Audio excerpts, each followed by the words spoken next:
할렐루야. 오늘의 암송할 하나님의 말씀은 히브리서 10장 24절로 25절 말씀입니다. 히브리서 10장 24절로 25절 말씀. 서로 돌아보아 사랑과 선행을 격려하며 물기를 패하는 어떤 사람들의 습관과 같이 하지 말고 오직 권하여 그날이 가까움을 볼수록 더욱 그리하자. 아멘.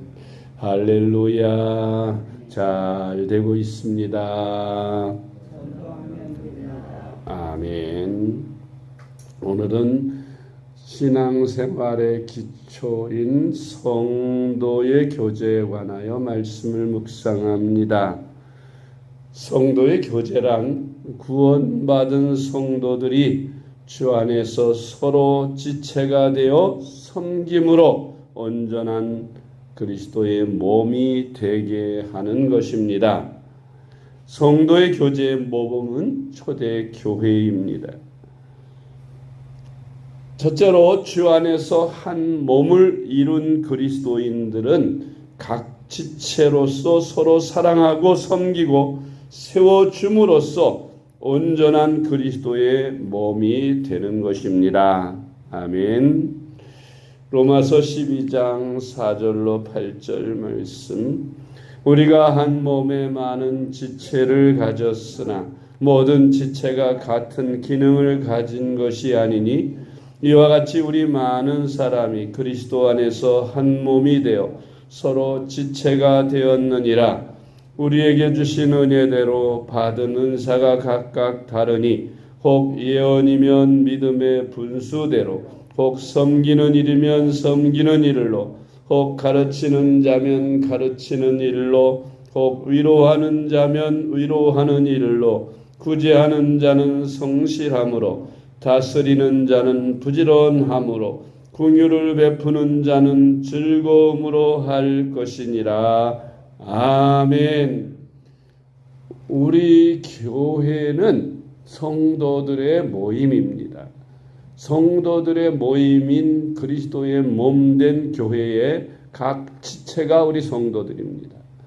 우리 몸에는 여러 기능을 가진 지체가 있습니다. 눈과 코와 입과 귀, 손과 발 등 눈에 보이는 지체들과 보이지 않는 장기들, 이런 모든 지체들이 각자의 주어진 고유의 기능들을 가지고 몸을 섬기는 것이지요. 눈이 보고 귀가 듣고 입으로 말하고 코로 숨쉬고 손으로 행동하고 발로 걸어 이동하고 하는 이 모든 것들이 다 머리의 명령에 따라서 각자의 주어진 기능을 발휘하여 한 몸으로 온전한 몸을 이루게 하는 것입니다. 성도의 교제란 바로 이와 같은 것입니다. 지체된 우리 그리스도인들이 주의 몸된 교회를 향하여 각자에게 주어진 은사를 가지고 섬기는 것입니다. 목사는 하나님의 말씀으로 먹이며 또 설교로 가르치고 또 말씀으로 가르치고 목양하며 인도하고 돌보는 일을 하고 교회의 모든 성도들을 지휘하면서 교회의 직분을 가진 각종 직분자들에게 사명을 주고 책임을 맡겨서 교회를 섬기게 하는 것입니다. 그래서 교회는 장로와 권사와 집사와 각종 직분의 성도들이 있습니다. 그리고 기능으로 말하면 교사, 가르치는 교사가 있고 찬양하는 찬양대가 있고 또 우리 봉사하는 봉사부가 있고 또 식당이라든지 교회 청소라든지 이런 봉사부가 담당을 합니다. 그래서 각자에게 내 은사가 무엇인가에 따라 내가 가르치는 은사를 가졌으면 교사를 하고 내가 찬양하는 은사를 가졌으면 찬양으로 섬기고 그래서 예배의 각 기능들을 가지고 하나님을 섬기는 것입니다. 교회를 섬기면 그것이 바로 성도의 교제입니다. 성도의 교제하면 그저 먹고 마시고 즐기고 잔치하는 그런 것만 생각하는데 교제라고 하는 것은 교회 안에서의 성도의 교제는 그렇지 않은 것입니다. 성도의 교제는 그야말로 먹고 마시는 것이 아니라 하나님의 말씀 안에서 이제 서로 섬기는 것이지요. 두 번째로 초대교회인 예루살렘 교회는 주 안에서 하나가 되어 유무상통하며 성도의 교제의 본이 되었습니다. 사도행전 2장 42절로 47절 말씀. 그들이 사도의 가르침을 받아 서로 교제하고 떡을 떼며 오로지 기도하기를 힘쓰니라. 사람마다 두려워하는데 사도들로 말미암아 기사와 표적이 많이 나타나니 믿는 사람이 다 함께 있어 모든 물건을 서로 통용하고 또 재산과 소유를 팔아 각 사람의 필요를 따라 나눠주며 날마다 마음을 같이하여 성전에 모이기를 힘쓰고 집에서 떡을 떼며 기쁨과 순전한 마음으로 음식을 먹고 하나님을 찬미하며 또 온 백성에게 칭송을 받으니 주께서 구원받는 사람을 날마다 더하게 하시니라. 아멘. 이렇게 교회 안에서 성도의 교제가 원활하게 이루어지고 있습니다. 많은 재산을 가진 사람들은 그 재산을 팔아서 교회에 바치고 교회에서는 없는 사람들에게 그것을 골고루 나누어 주어서 내 것이 없이 함께 통용하며 살았다. 그렇게 말씀하고 있습니다. 재산, 경제적인 것도 이렇게 서로 교제하면서 내 것 없이 함께 필요를 따라 사용하는 이런 일이 쉽지 않겠지요. 그런데 성령 안에서 우리가 말씀 안에서 그리스도인이 되었다면 교회 안에서 이런 자세와 이런 마음으로 서로 나누고 베푸는 삶을 살아야 합니다. 세 번째로 말세가 가까이 올수록 모이기를 힘써서 서로 돌아보고 사랑과 선행으로 격려하라고 했습니다. 히브리서 10장 24절로 25절 말씀. 서로 돌아보아 사랑과 선행을 격려하며 모이기를 패하는 어떤 사람들의 습관과 같이 하지 말고 오직 권하여 그날이 가까움을 볼수록 더욱 그리하자. 아멘. 네 번째로 주 안에서 한 몸 된 성도들이 서로 사랑하고 존경하며 힘을 모아 기도하고 능력을 받아 부지런히 복음을 전하는 공동체가 되어야 한다고 했습니다. 로마서 2장 12장 10절로 16절 말씀. 형제를 사랑하여 서로 우애하고 존경하기를 서로 먼저 하며 부지런하여 게으르지 말고 열심을 품고 주를 섬기라.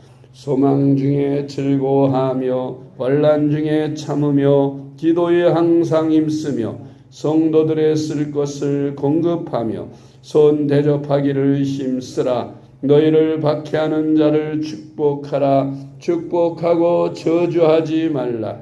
즐거워하는 자들과 함께 즐거워하고 우는 자들과 함께 울라. 서로 마음을 같이하며 높은 데 마음을 두지 말고 도리어 낮은 데 처하며 스스로 지혜 있는 채 하지 말라. 아멘. 그러므로 성도의 교제는 신앙을 공유하는 것입니다. 한 신앙 고백을 바탕으로 한 신앙 고백이란 같은 하나님, 같은 교회, 또 같은 성경, 같은 말씀을 가지고 같은 성령을 받고 그렇게 섬기는 것을 의미합니다. 한 영적 전투와 성화의 과정을 서로 나누는 것인데, 성화라고 하는 것은 우리가 처음 예수를 믿을 때에 타락하고 부패한 본성을 가졌던 우리의 삶이 점점 변화되어 그리스도를 닮아가는 거룩한 성품으로 바뀌는 것을 성화라고 하는 것입니다. 일상에서 하나님을 어떻게 섬겼고 그분을 찬양했는지를 나누는 것입니다. 만나서 우리가 흩어져 있는 동안 내가 어떻게 하나님을 섬겼고 하나님을 찬양했고 하나님의 말씀을 준행했는지를 나누는 것이 바로 성도의 교제인 것입니다. 그 나눔을 통해 그분을 어떻게 섬기고 찬양해야 하는지 또한 서로 배워가는 것입니다. 그리고 성도의 교제는 신앙 인격을 형성해 가는 것입니다. 서로의 삶의 시간을 할애하여 나이 든 성도는 젊은 성도를 가르치며 바르게 이끌고 젊은 성도는 나이 든 성도를 본받고 그들에게 열정을 불러일으키는 것을 의미합니다. 성도의 교제는 서로 본받으며 인격을 형성해 가는 것입니다. 교회 안에서 성도의 교제가 온전히 이루어질 때에 그리스도의 몸된 교회는 그분이 주시는 은혜가 가득하게 될 것입니다. 교회가 그 은혜로 충만해지면 성도는 더욱 성도다워지게 되고 그 성도는 새 힘으로도 세상에 나가 빛과 소금의 사명을 잘 감당하게 될 것입니다. 우리가 성도의 교제를 잘 이루는 저와 여러분 되시기를 주님의 이름으로 축복합니다. 기도하겠습니다. 사랑의 하나님 아버지 감사합니다. 우리를 주 안에서 한 가족으로 하나 되게 하여 주시고 저희를 주 안에서 부르사 한 가족 한 몸 한 형제 자매가 되게 하시니 감사합니다. 우리도 초대교회 성도들과 같이 서로 섬기며 살아가게 하여 주시옵소서. 성도의 교제를 잘해서 땅끝까지 복음을 전하는 사명을 잘 감당하게 하여 주옵소서. 우리 구주 예수님의 이름으로 간절히 기도드리옵나이다. 아멘.